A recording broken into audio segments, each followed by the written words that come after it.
प्यारे मित्रों नमस्कार। आज हम लोग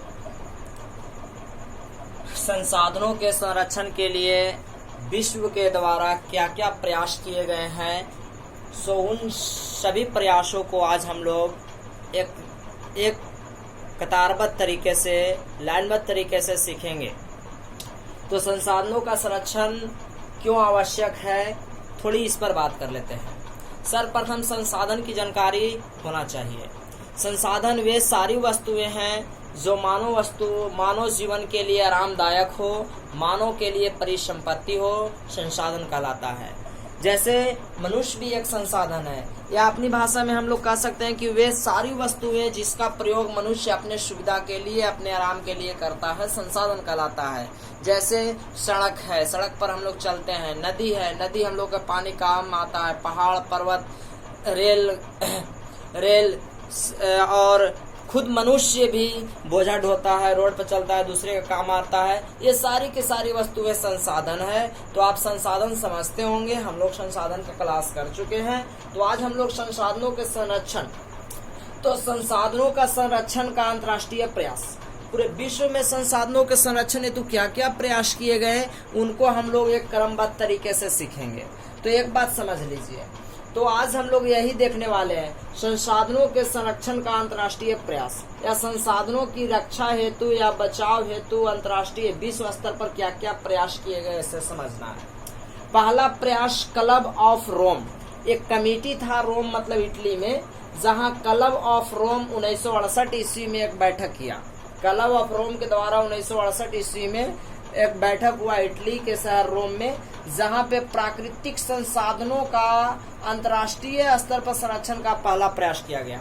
मतलब जितना भी प्राकृतिक संसाधन है, प्राकृतिक संसाधन आप लोग को पता होगा, जैसे नदी, पहाड़, झरना, तालाब, ये सब प्राकृतिक संसाधन है। इन सब का अंतर्राष्ट्रीय स्तर पर बचाव का पहला प्रयास जो है वह क्लब ऑफ रोम के द्वारा 1968 ईस्वी में किया गया। तो प्राकृतिक संसाधनों के बचाव का, संरक्षण का मतलब बचाव भी होता है। प्राकृतिक संसाधनों का अंतर्राष्ट्रीय स्तर पर बचाव मतलब सोचिए कि अगर जो प्राकृतिक संसाधन, मान लीजिए पहाड़ है, अगर पहाड़ नहीं हो, भविष्य में आने वाले लोगों के लिए नहीं हो, तो उसका क्या प्रभाव पड़ेगा। इसके लिए पहली बार प्राकृतिक संसाधनों का अंतर्राष्ट्रीय स्तर पर बचाव का प्रयास क्लब ऑफ रोम के द्वारा 1968 ईस्वी में किया गया। तो प्राकृतिक संसाधनों का बचाव का पहला प्रयास कब किया गया? 1968 ईस्वी में क्लब ऑफ रोम के द्वारा। दूसरा है प्रथम शिखर, दूसरा पर हम लोग चलते हैं। प्रथम शिखर सम्मेलन आपके लिए बहुत इम्पोर्टेंट है।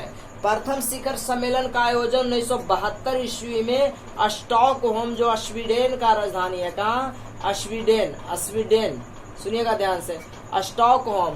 प्रथम शिखर सम्मेलन स्टॉकहोम 1972 ईस्वी में, देखिए 4 साल का एक्यूरेसी अंतर है। तो प्रथम शिखर सम्मेलन 1972 ईस्वी में स्टॉकहोम शहर, स्वीडन की जो राजधानी है, वहां आयोजित किया गया। इसमें खास क्या था? तो स्टॉकहोम शहर में खास यह हो गया कि पर्यावरण संरक्षण का संकल्प लिया गया। मतलब पर्यावरण बचाव करने का एक प्रण लिया गया विश्व के लोगों के द्वारा, विश्व के जाने माने संस्थाओं के द्वारा एक संकल्प वचन लिया गया कि हम लोग पर्यावरण को बचाएंगे। कब? प्रथम शिखर सम्मेलन 1972 ईस्वी में, एवं 5 जून को विश्व पर्यावरण दिवस मनाए जाने की घोषणा भी इसी वर्ष किया गया था। यानी पर्यावरण दिवस का शुरुआत भी कब हुआ? सन 1972 ईस्वी में। पर्यावरण दिवस शुरुआत करने का श्रेय किसे दिया जाता है? तो प्रथम शिखर सम्मेलन जो आयोजित किया गया था 1972 ईस्वी में। तो आप बहुत ध्यान से याद रखें, आपके लिए एग्जाम, बोर्ड परीक्षा में और कॉम्पिटिटिव परीक्षा के लिए बहुत आवश्यक है। 5 जून को पर्यावरण दिवस जो हम लोग मनाते हैं, विश्व पर्यावरण दिवस, उसकी शुरुआत कब हुआ? 1972 ईस्वी में। श्रेय किसको दिया जाता है? प्रथम शिखर सम्मेलन के द्वारा स्टॉकहोम, स्वीडन से शुरू हुआ। अब अगला टॉपिक है संसाधनों के संरक्षण का अगला प्रयास क्या था? Small is beautiful. पहले एकदम ध्यान से समझिएगा, स्मॉल इज ब्यूटीफुल एक किताब है। क्या किताब है? स्मॉल इज ब्यूटीफुल किताब को 1974 ईस्वी में सुमेशर नामक एक व्यक्ति ने लिखा। क्या? सुमेशर, इसका नाम था सुमेशर ने। स्मॉल इज ब्यूटीफुल पुस्तक को किसने लिखा? सुमेशर ने। इस पुस्तक में उसने लघु एवं कुटीर उद्योगों का बढ़ावा दिया। किसका बढ़ावा दिया? लघु एवं कुटीर उद्योग, मतलब छोटे छोटे उद्योगों का। कहा कि छोटे छोटे उद्योग होंगे ना तो प्राकृतिक संसाधन जो है वह बचे रहेंगे। तो आप ध्यान से याद रखिएगा कि स्मॉल इज ब्यूटीफुल का प्रकाशन किसने किया था? सुमेशर ने। कब किया था? 1974 ईस्वी में। और इस पुस्तक में क्या खास था? तो इस पुस्तक में खास था कि लघु और छोटे छोटे उद्योग और लघु और कुटीर उद्योगों का बढ़ावा दिया था। ताज्जुब की बात यह है कि हमारे देश के राष्ट्रपिता महात्मा गांधी जी भी लघु एवं कुटीर उद्योग को बढ़ावा देते थे। इस पुस्तक में सुमेशर ने महात्मा गांधी जी के भी बातों का काफी बढ़ चढ़कर के समर्थन किया था। उसी को हमने ही लिखा है कि सुमेशर ने इस पुस्तक में लघु एवं कुटीर उद्योग के महात्मा गांधी के कथनों को काफी सराहा था। मतलब जो महात्मा गांधी ने कहा था कि लघु एवं कुटीर उद्योग हम लोग को नहीं त्यागना चाहिए, उसको अपनाना चाहिए, उसको भी सुमेशर ने काफी हद तक उसको सराहा था। तो आप जरूर याद रखें, आपके लिए मस्ट इम्पोर्टेंट होने वाला है। तो स्मॉल इज ब्यूटीफुल पुस्तक को किसने लिखा? सुमेशर, 1974 ईस्वी में। इसमें खास क्या था? लघु एवं कुटीर उद्योग का बढ़ावा दिया गया था। देखिए मेरे दोस्त, पर्यावरण संरक्षण या संसाधनों के बचाव का, पर्यावरण संरक्षण या संसाधनों के बचाव का जो सबसे मुख्य प्रयास है वो जाता है ब्रुंसलैंड कमीशन को। किसका?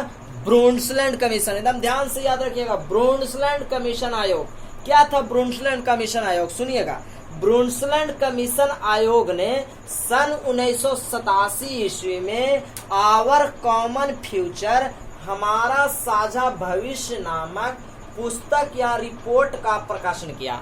एक रिपोर्ट बनाया। किसने? ब्रुंसलैंड कमीशन आयोग ने 1987 ईस्वी में हमारा साझा भविष्य, आवर कॉमन फ्यूचर नामक एक पुस्तक या रिपोर्ट का प्रकाशन किया। सुनिएगा, तो आवर कॉमन फ्यूचर मतलब हमारा साझा भविष्य, इसने में कहा कि सतत पोषीय विकास के अपनाया जाए। अब सतत पोषीय विकास क्या है उस पर मैं अभी बात कर लेता हूं, लेकिन यह पुस्तक ने क्या कारनामा किया से यह सतत पोषीय विकास, सुनिएगा ध्यान से, किसको अपनाया जाए? सतत पोषीय विकास। अब हम चाहेंगे कि यहाँ पर आप एक बार सतत पोषीय विकास को जरूर समझें। तो आप ध्यान दीजिए, सतत पोषीय विकास क्या कहलाता है? सतत पोषीय विकास के द्वारा सतत पोषीय विकास कहता है कि संसाधनों का उपयोग आने वाले पीढ़ियों के लिए सुरक्षित रखते हुए वर्तमान समय के पीढ़ियों के द्वारा उनका उपयोग किया जाए।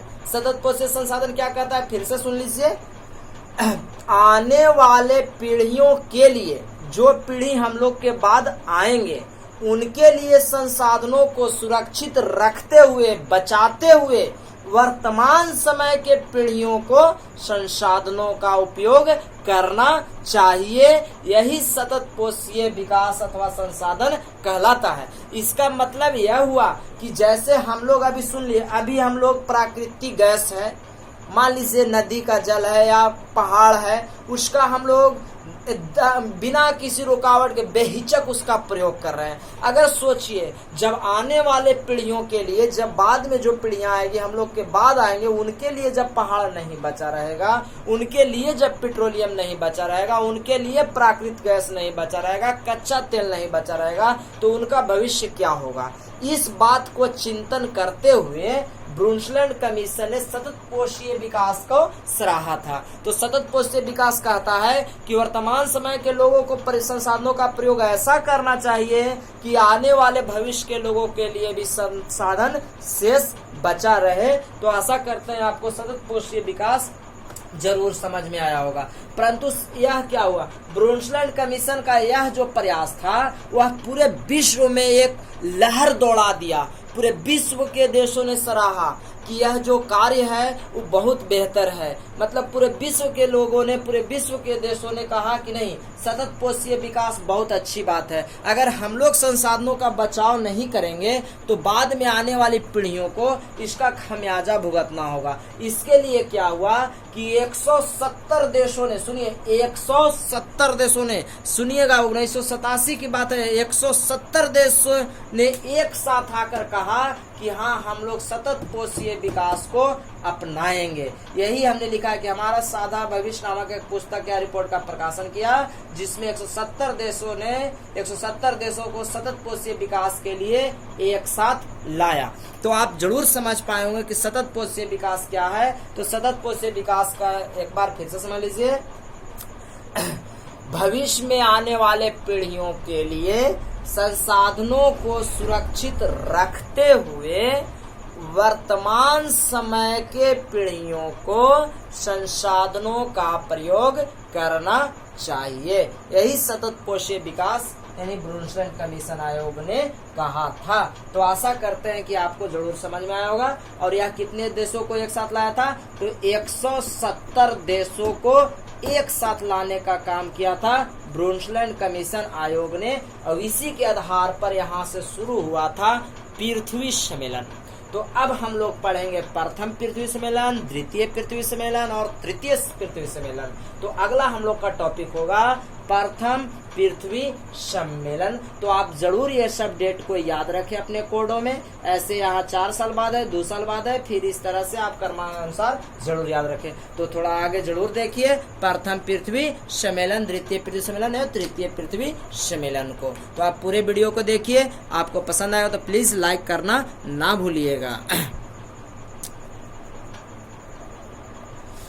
तो मैं वीडियो को बड़ा ना करके इसका सेकंड पार्ट भी एक बना दे रहा हूँ अलग वीडियो में। तो आप दोनों वीडियो को जरूर देखिएगा। और इस वीडियो के माध्यम से मैं आपसे एक प्रश्न पूछता हूँ, आप उसका उत्तर हमें कमेंट बॉक्स में जरूर दें। तो आज का हमारा सवाल है, पर्यावरण दिवस मनाने की शुरुआत कब हुआ? विश्व पर्यावरण दिवस मनाने का शुरुआत कब हुआ?